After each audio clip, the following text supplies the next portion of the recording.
Hi there and welcome. You're listening to Animals and Us, Voices of a New Paradigm.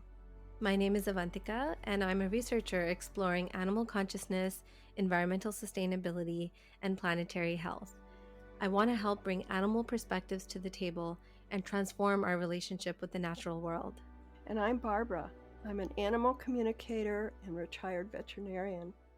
My true passion is exploring the hearts and souls of animals and helping people come to a much deeper understanding of who the animals truly are at their core. This podcast is for anyone who loves animals and nature and has an interest in their own personal and spiritual development. We'll bring you powerful conversations with fascinating people about animal and nature sentience, consciousness, and communication.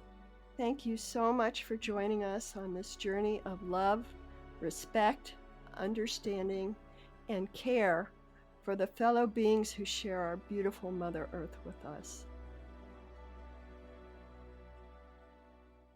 Hi. I'm Barbara. This is Avantika. And we are currently in Canada in this gorgeous place together. We've been together for almost 10 days, and she's leaving tomorrow. But we wanted to record this episode to show the progress that she's made for the last 5 months in Belgium and what's been happening with her PhD program. So that's what this one's about. Okay, so you want to start? Sure. Just to give some context in case you, as a listener, in case you haven't tuned into earlier episodes, I started my PhD in February 2025. It's currently July 2025, and I moved to Belgium to study at the University of Liège. And the project that I'm working on is completely focused on animal communication and animal communicators and intuitive communication with animals as a key to, enhancing and improving interspecies relationships. And our whole goal is to find ways to bring animal voices into research. So we are trying to find ways to do that. And we think that working with animal communicators and studying and exploring animal communication could be a really great way to do that. That's so exciting. Yeah. It's a first. Definitely. It's really a first. So you've been there 5 months. You're working with Vanessa, who's your, I guess you call her a major professor. She's my supervisor. Yeah. And a team. Do you want to just briefly talk about the team and who they are and the relationships you've had? Yeah. So Vanessa, who, by the way, has been on this podcast before, so I'll put a link to her episode if you would like to listen to that. So she put a team of us together. There's 3 PhD students and 1 postdoc, which means that this person already has their PhD, and this is a postdoctorate project for them. Can I ask you something? Yeah. What's her PhD in? Yeah, so her focus was biology and ecology. Okay. So, yeah. Okay. And so Vanessa's intention in putting this team together was to find individuals from different parts of the world, different backgrounds, different perspectives, different disciplines as well, so that we could bring a team together that has different things to offer and different lenses that they could see this work through. So, my team and I have gotten to know each other over the last 5 months, and it's been a wonderful experience. So one of my colleagues is from Burundi, from Africa, and his background is in social and cultural anthropology. Another one of my PhD colleagues, she is from Germany, and her background is in anthropology and environmental governance. And then our postdoc, like I said, she's an ecologist and biologist. And it was important for Vanessa and for this project to have the natural sciences involved as well. So what that, the project is actually grounded in the social sciences. So our whole premise is like, well, social sciences, typically the discipline has assumed that humans are social beings and therefore, we want to study them. Well, now if we see animals as being social beings, then that means, we might want to study them and understand them better as well. But it was important to her to have the natural science perspective too, from biology, animal behavior studies, and these other disciplines, so that we could all, look at this from different angles and understand it better. So it's been lovely. We came together in February from these, and our postdoc is from Finland. So it's been really wonderful getting to know each other and seeing the different worlds we're all coming from. And all of us, including Vanessa, are new to Belgium. So it's been quite interesting, landing there and getting to know each other and getting to know the project better, that we've all moved there to spend the next few years working on. That's so cool. Yeah. And I love that it's global. It's a global project, which is fascinating. And it's also interesting to me that, research in science and medicine has been looking for proof, looking for, data, all that kind of stuff. And that's not what you do with animal communication. It's not a science per se. How does that work, and what are you finding in terms of the research, how that works? I think one of the important things for our approach is that we're not going in trying to validate anything or trying to find proof for anything or finding evidence for anything, but rather, because it's rooted in anthropology, our approach, and Vanessa is an anthropologist, really the approach is that, well, there are people all around the world doing this. There are professional animal communicators everywhere across the globe doing this professionally. And we also know and have been learning that Indigenous communities around the world have been doing this, have had these deeper ways of interacting and connecting with the natural world since, time immemorial. So the approach is, well, this is already happening in practice, therefore it's worth, our attention, and it's worth understanding. So I think that lends really well to this kind of an exploration, because we're not going in trying to say, well, let's figure out how this works, and it's not like that kind of mechanistic exploration. Rather, we are going in and trying to spend time with these people who are doing this. We want to be their students. We want to learn from them. We want to understand what it is they're doing, how they're doing it, why they're doing it. And we also, like, one of the most exciting things is that as students, we are actually, it's part of our job to learn from them how to do intuitive communication with animals. So that we can have this like inside out approach and really get in there and really try to immerse ourselves in their world and understand it from inside out, which for me is very new, coming from a public health background. Like, I've never done that kind of research before.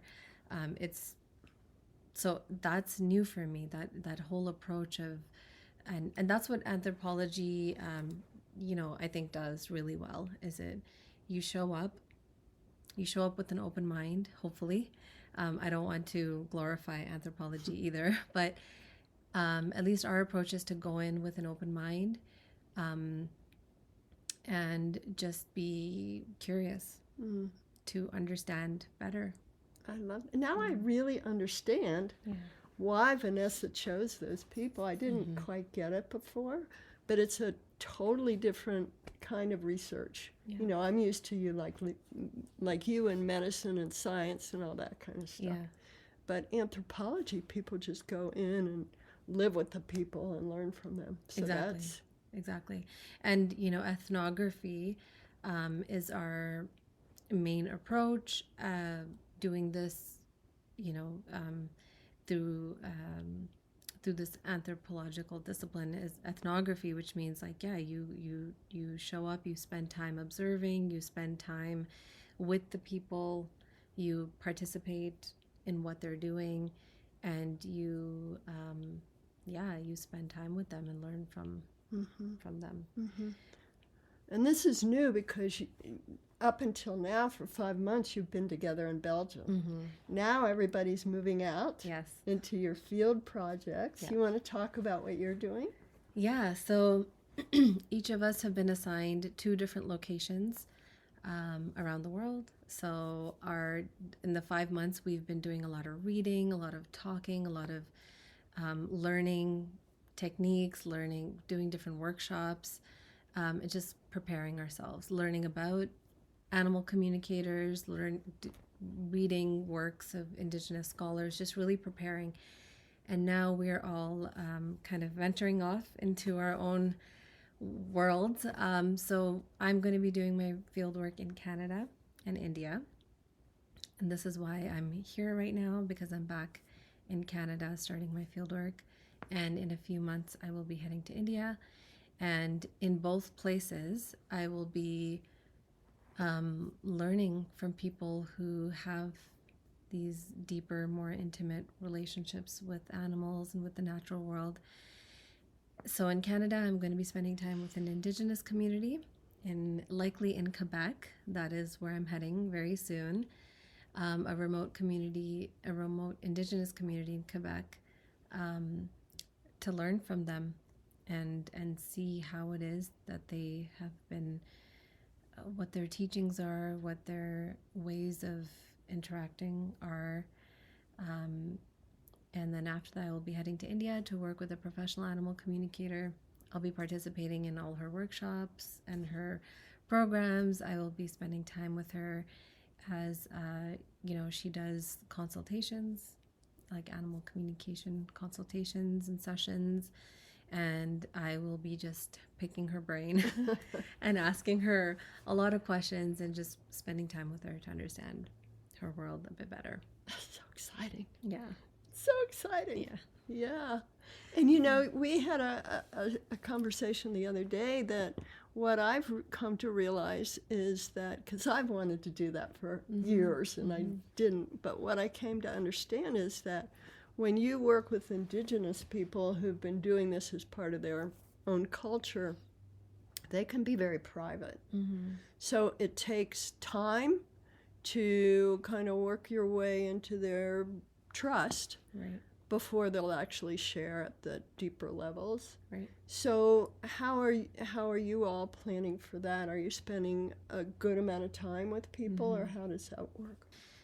Yeah, that's a really good question. And I think especially in Canada, where we've had a history of very, terrible things that have happened with our Indigenous nations in the past, it is really important to go in with a lot of respect and a lot of humility.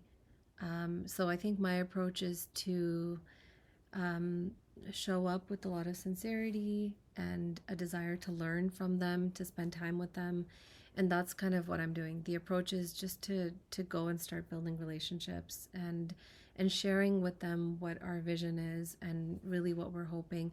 We're not going in, asking questions, extracting data, and then leaving.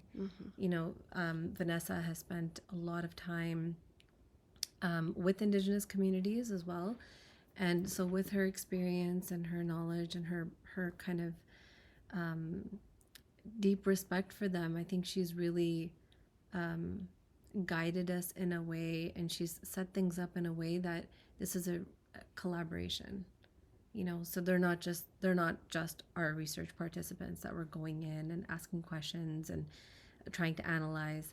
We're actually going in really hoping to build long-term relationships. So when you say long-term relationships, are you going to go back each year? Yeah. Is that the plan? Yeah, so this is our first fieldwork period. We are going back next year. And in year 3 and year 4, I think we'll see how things develop if we need to go back again. But for me personally, I'm hoping that these are lifelong relationships. I would really love that. That's really what I'm hoping to build. I feel especially grateful and really honored that I get to do this research in the country that I come from.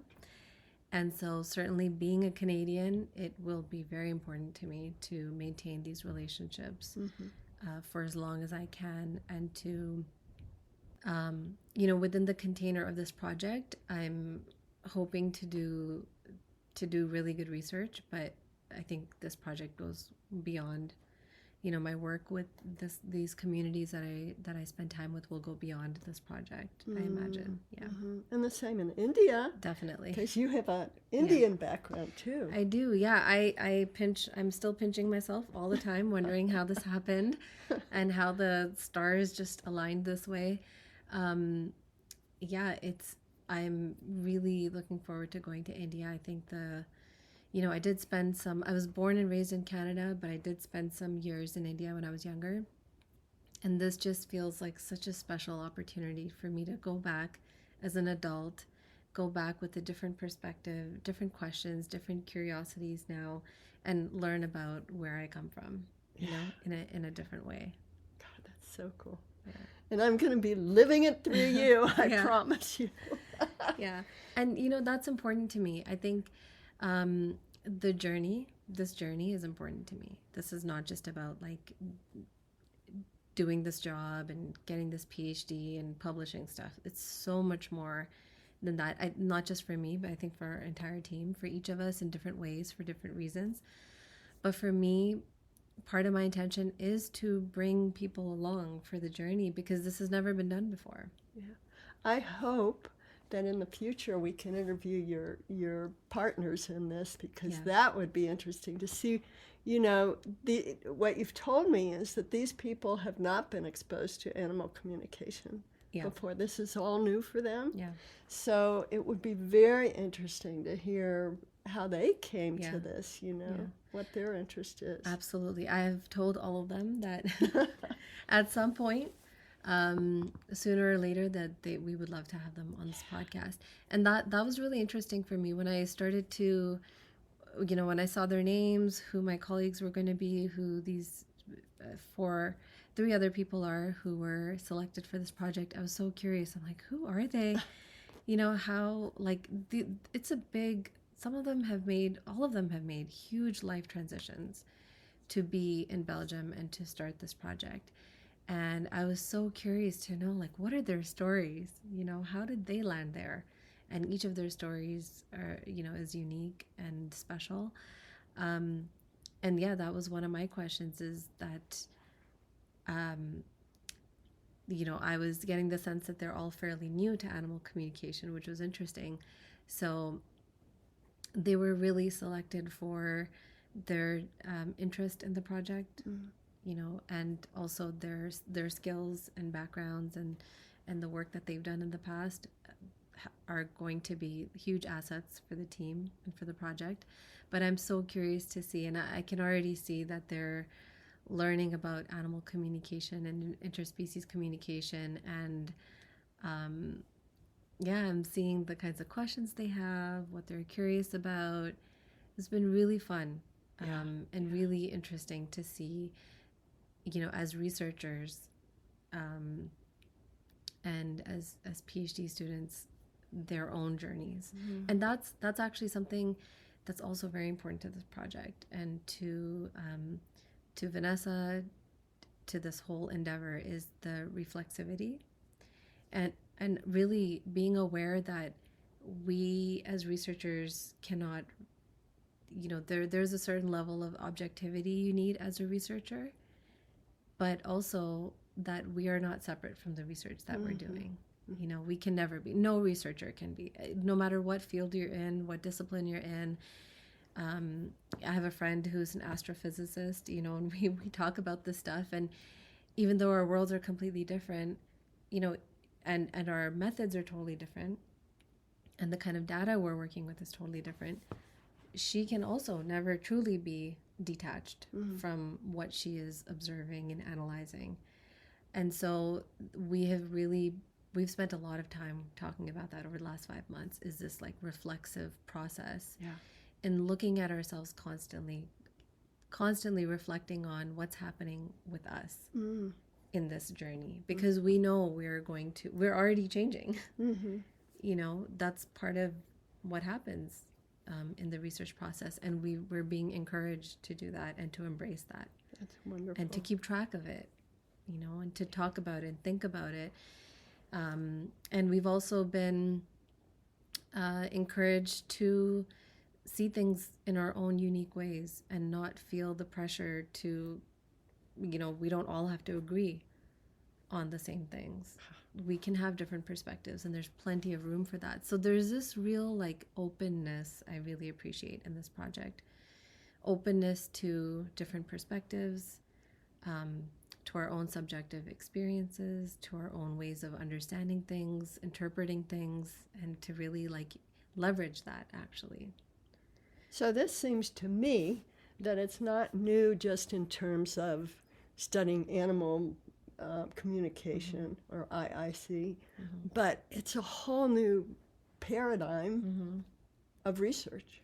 It really is. The other huge piece of the puzzle, and something we talk about a lot, is decolonization work. Yeah. And not just as like a theoretical nice to have, how can we do this, how can we check boxes, and this is like very deeply rooted in what we're doing. It's actually the fabric, of what we're doing, is to disrupt, to question, to be critical of ways that research has been happening for many years, and to really ask ourselves, like, how can we do this differently? Yeah. How did Vanessa get the funding for this? I mean, that is incredible. She got good funding for it. Yeah. What was it? The European Research Council. Yeah, I mean, that's astounding that she got enough money to really make this work. Yeah, and it'd be lovely actually to get her back on the podcast to see now, because I think when we interviewed her, it was maybe 2023. It was a good 2 years ago, I think, or at least a year and a half ago. And I'm sure so much has happened since then for her. Yeah, it's a huge deal that this funding was secured.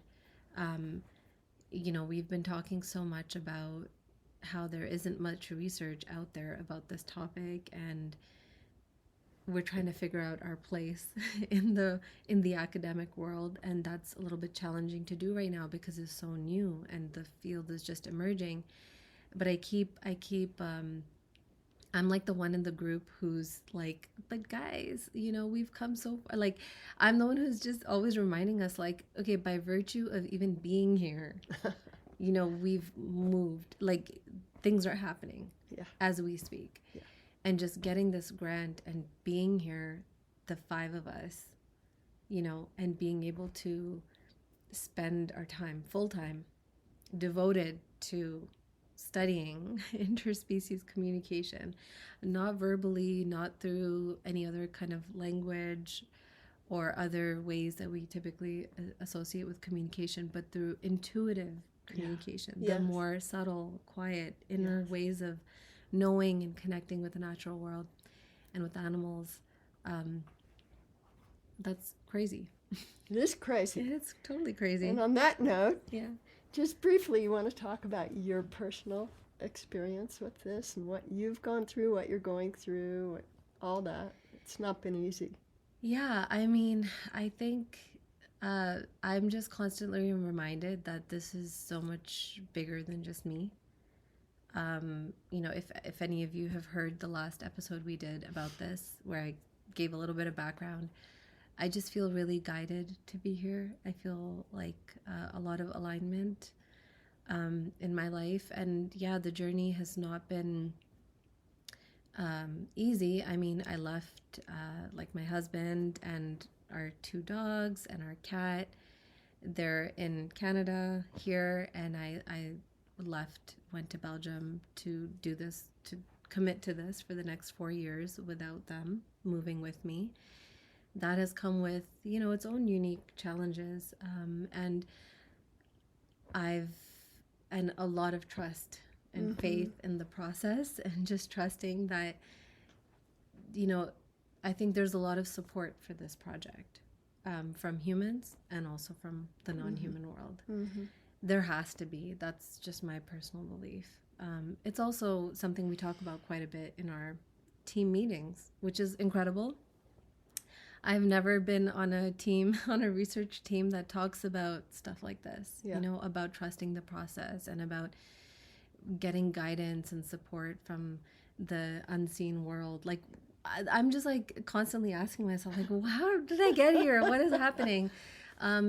Just that. So the process in itself is incredible, and like, and really, like, I'm trying to savor every moment of it. But yeah, I think for me personally, I just have, a lot of gratitude to have landed here. And this is by no means something that only I've accomplished alone. Like, I have an entire team of incredible human beings who have been part of this journey, including you, including this podcast. Like, I'm so aware of how all these, I'm like in some ways I see myself as a representative or like a spokesperson or just one, like I can hopefully take some of what we've been talking about and what we've been thinking about and feeling into this project. But it's really what I'm there to do is to like represent all the people that I've been talking to and all the conversations we've been having, and I hope that that's what I can bring to the team. And the people that you're actually doing the research with, how do you, like, especially an Indigenous person who's got this history, what do you say? I mean, just the stuff you said here now, or is there something you say to them that would help them understand that you're not just some academician coming to study them, Yeah. So, I mean, one of the things that's been important for me in developing these relationships is to tell them who I am. I can talk about the project, I can talk about the research, but before I even get there, I'm really trying to let them know who I am, where I come from, who my ancestors are, which has become really important to me in the last 5-6 months. I'm thinking so much about my grandparents. I'm thinking so much about where I come from, because I didn't just land here on my own. There are things, there's my upbringing, I'm sure there are things in my blood, in my lineage. I don't know. There's just, there's a lot of teachings that I've obviously gotten from my family and that have been passed down for generations. So I'm really trying to first establish myself as a person. This is who I am. This is where I come from. This is my story. And I would love to meet you first and foremost as a fellow human being, and then talking about the project and the logistics and like what we're hoping to understand better. So I think that's kind of my approach. That's great. And I also am going in knowing that there is a lot for me to learn. So this sense of humility and this desire to learn, and I also, this has been something that's been part of like what I've been working on over the last few months, is knowing that I might make mistakes and that I likely will, and that I just hope I can meet people who will, allow me to have some space for that, and will help me grow. So like I'm not going in saying like I know how to do this. Right. I don't. Right. I don't think you ever do. I'm sure even Vanessa, who's been cultivating these relationships for years and years, she's also constantly learning, and so she's kind of instilled those values in us now, so that we can go in with a lot of openness, a lot of like from the heart, really. yeah, whoever we're talking to, whether it's an Indigenous elder or, you know, someone else in the community, just, yeah, show up as people first. Mm-hmm. And share our stories. You know, how did we get here? Because also, like, if we look, definitely in the Indigenous community, there can be a lot of hesitation to get involved with research for very understandable reasons. But even with professional animal communicators, you know, this is really personal, often sacred work. Mm-hmm. And, you know, I think, you know, like, often it's been hard to talk about it. Yep, for sure. And here we are trying to, like, understand. And so we're going to ask all these questions, and really there has to be this, like, openness to share with us. So even to establish those relationships, you know, we have to really make sure they feel seen and appreciated, and this idea of collaborating with them, this eye-to-eye conversation. It's not that the academics are, you know, like, there's no hierarchy. And I think in research that's happened a lot. Yeah. Where there is this huge power imbalance, even if we try to avoid it. You know, there's ethics committees and there's all these protocols we have to go through to make sure we're doing research ethically. But really, at the end of the day, there's always a power imbalance. So just constantly being aware of that. And these people that we're going to be working with, we are hoping that they're part of the entire process with us, even the analysis process. And, you know, in year 3, year 4, and onwards, we don't want them to just be research participants. We want them to be collaborators. That's with wonderful. us. So that means that we have to really build those relationships. Yeah. They have to be really meaningful relationships, and they have to serve both parties, you know? And so I think that's my approach, is to, like, share this bigger vision with them, and hopefully find the individuals who can share that vision with us. I know you will. Yeah. Because it's all guided. Yeah. It's all guided. It's all meant to be. It's all the right timing. Yeah. Everything. And the, you know, like, yeah, like I said, I've never been in a research environment that has, like, embraced these things or encouraged us to do these things. But, you know, in our documents, like, you know, in our instructions, like, you know, we've been told, like, ask for help. You know, put it out there. Ask the animals for help. Ask for guidance. And so I just feel really blessed that I can, you know, I don't feel any compartmentalization in my life right now with this project, which is really just, I feel so blessed to have that, because that can happen really easily when we separate our personal inner spiritual lives and then our professional lives, our careers. And there is often this, like, fine line or big line. Sometimes it can be a dotted line, but sometimes there's a really big divide between the two worlds. And so it feels, and we're not just, you know, Vanessa as a supervisor is not just talking about it.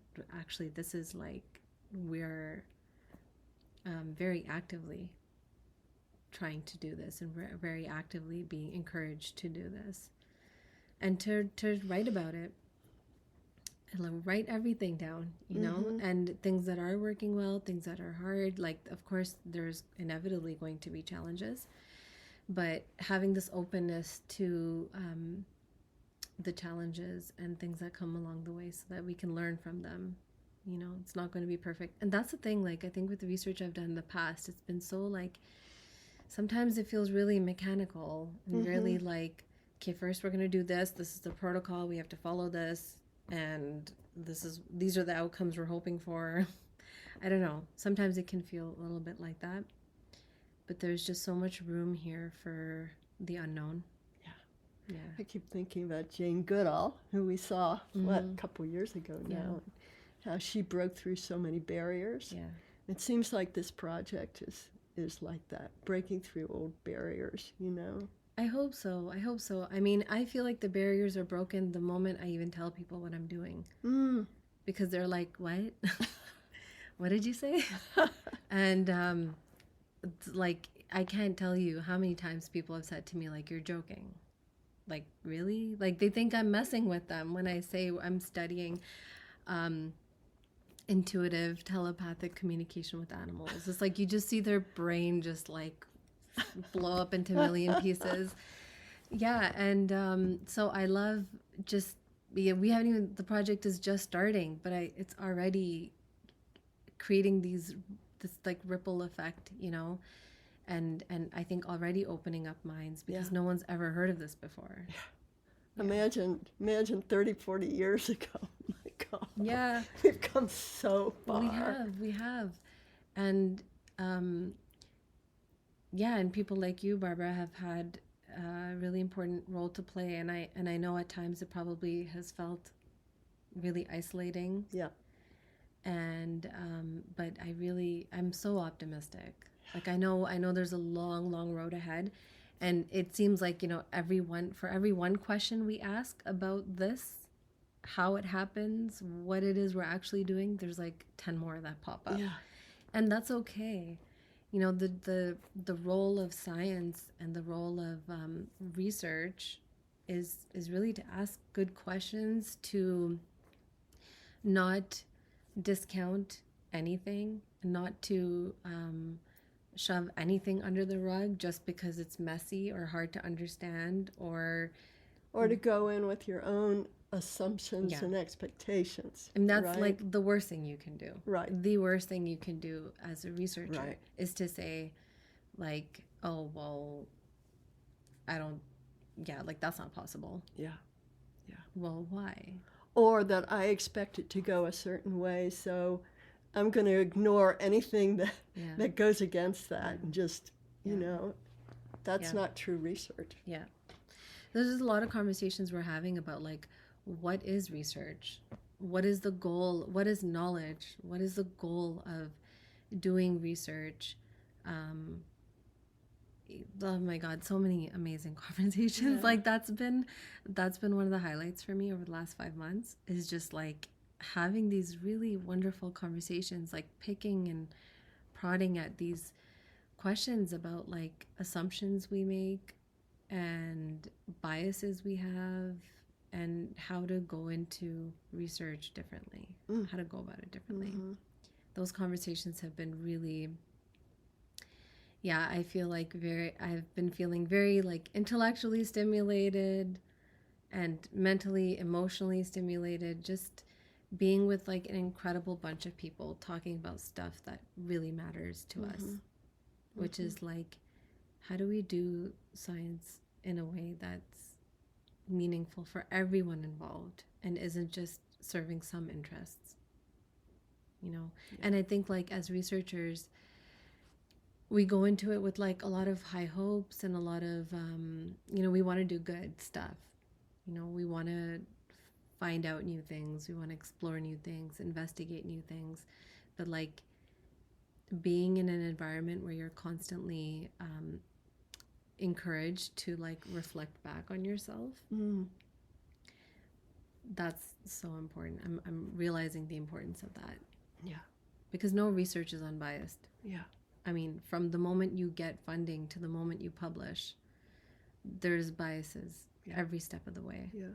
So we're just, and it's not like we can't avoid it, but we can at least talk about it and be aware of it. You know, it's so interesting. I'm thinking about a conversation we just had recently about animal communication and how that works. And one of the things that came through is there's no hierarchy of souls, is my personal belief and the messages I received. And it's very similar with your research. You know, there's no hierarchy of we're better than you because we know something. Yeah. We're always wanting to learn and be open. So the research you're doing with these people about animal communication is very much, to me, like the process you go through as an animal communicator, talking to animals and asking them questions. Exactly. So exactly. Yeah. Yeah. Pretty cool. Yeah. Yeah. Wow. Well, this has been so fun and so interesting, and I'm so proud of you. Thank you. I'm so proud of you for what you're doing and excited for you. Yeah. Thank you so much. I just feel really honored. to be doing this work. Yeah. It feels like the greatest honor of my life, really. So I'm really happy to be doing it, and I want to keep building community together because I think together we're stronger. Yep. Yep. And I feel so blessed to be in this with you, this podcast and your life and our friendship. And it's been a great blessing for me. Yeah, me too. Me too. So thank you all for joining us. If you stayed with us to this point in this long conversation, we hope you've enjoyed it and get something from it. And we're so happy and blessed that you've joined us. So thank you so much. And now we will hear a short blessing for the animals. We'd like to end this podcast by taking just a moment to be quiet. And we give thanks and blessings to these amazing animals that we share our lives with. They give us so much and ask for so little in return. We hope that you can keep the animals and all living beings in your heart and in your mind as you go about your day.